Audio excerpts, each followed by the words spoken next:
ورانين ولي بعرفدي روبلو marumba inaad isxureysay marumba ariyamada iyo maanyadaada ma aqaan ra'iisul wasaare Rooble xilka waa wareejiyaa lagu yiri xukuumadda cusubna dardaaran oo u jeediyay shacabka Soomaaliyeedna kama reebino iyakana waa la dardaarmay dawladda dimuqraadiyad iyo cadaalad laga rabaa inay dalka ku maamulaan haye ma mucaarad u noqon rabaa dadkuna inay dawladoora la shaqeeyaan laga rabaa hoo yiri war Cabdullaah ra'iisul wasaare Rooble waxa kale uu yiri waxaan u mahad celinayaa madaxweyne Farmaajo oo fursadiisii inaan dadkayga u shaqeeyo deewaanna ogeydeen meesha xaaladoodu kala gaadhay wargaboosow Rooble wuxuu ra'iisul wasaaraha iyo madaxweynaha kula taliyay muddadii doorashooyinka lagu jiray khilaafaadkii ka dhashay iyo dhibaatooyinkii ka dhacay in baaris lagu sameeyo si aysan dib dambe u dhicin ku tagrifal awoodeed iyo xukun maroorsi ku xadgudubka muwaadiniintana loo joojiyo war ra'iisul wasaare Rooble waxa kale uu yiri waayahan dambe waxa soo baxay dad sheeganaya culummo iyo aqoon-yahamo dadkana waxay doonaan ka sheego afkooda iyo qalankooduba kontroolayn adduun iyo aakhirana mid ay fiirinayaan aysan jirin muddooyinkii la soo dhaafayna waxyaabaha dhacaya waad arkayseen waana dhaqan xumo ku soo korortay ummadda waxaan ku talinayaa dadka dhaqan xumada wada inay joojiyaan hadday joojin waayaanna tilaabo laga qaado ariyadaha ra'iisul wasaare Rooble hadda ma sidaas ku tagi rabaa war ra'iisul wasaare Rooble waa hogaamiyihii ugu horeeyay ee doorasho qabta asagoon tartamayno xildoon ahayn war ra'iisul wasaare Rooble usoo garaafan lahayna hukuumadda hagali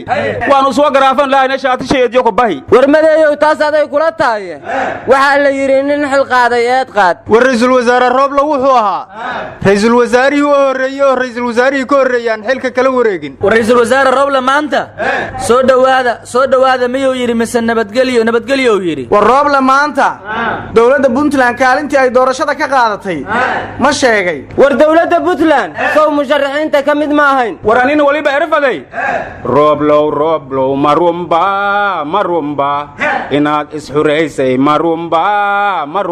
war ma haysin ra'iisul wasaare Xamse markii xilka lagu wareejiyay kaftan oo ku bilaabay khudbadiisa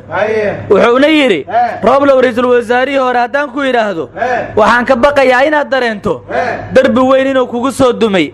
waxaan ku leeyahay ra'iisul wasaare waad mahadsan tahay waxaan ka baqaynay muddadii aad xilka haysay buu yiri adoo dhaawacyo badan ku soo gaareen in maanta la soo gaaro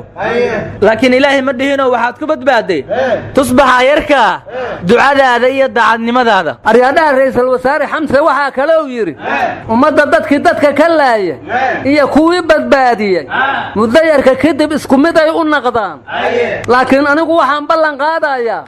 xukuumadaydu intay jirto wax qabadkaaga in la xusuusto dadka laayayna sharciga ma hor keenaya abwaan Cabdullaah Yuusuf ma yaray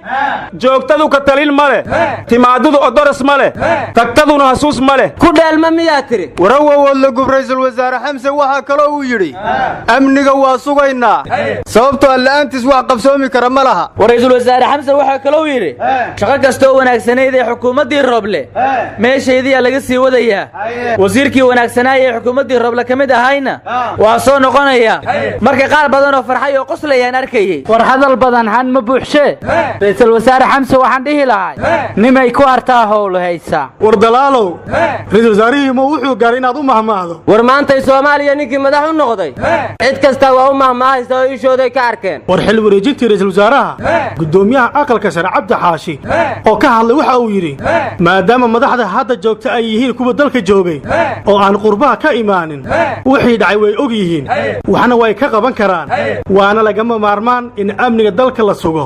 khayraadka dalkana la soo saaro sidaas ummadeena faqriga iyo gaajada iyo dhibaatada uga bixi kartaa colaadda iyo isahaysiguna uu ku dhamaan karaa war gudoomiyaha golaha shacabka Aadan-Madoobe wuxuu xafladii xil wareejinta ka yiri odayaashii dalka nahay talada Cabdi Xaashina waa la qabaa dadkeena abaarta u dhimanayna waa in loo gurmadaa amnigana anagoona sugayaa waa in wax laga qabtaa war ma haysaana baarlamaanka maanta wuxuu bilaabay la xisaabtankii wasaaradda maaliyadda wasiir Beelana waxa wax laga weydiiyay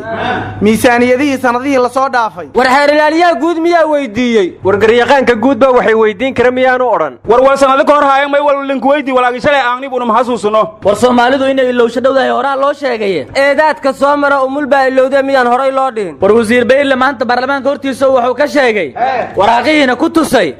inay xisaab xir sameeyeen sanadihii la soo dhaafay laakiin gudoomiye gudoomiye ku-xigeenka golaha shacabka Saadiye Yaasiin ayaa tiri wasiir been ha sheegin baarlamaanka soo marin waraaqahaani xisaab xirna lama sameeyna wasiirku haddana inay u saxiixan yihiin oo sheegay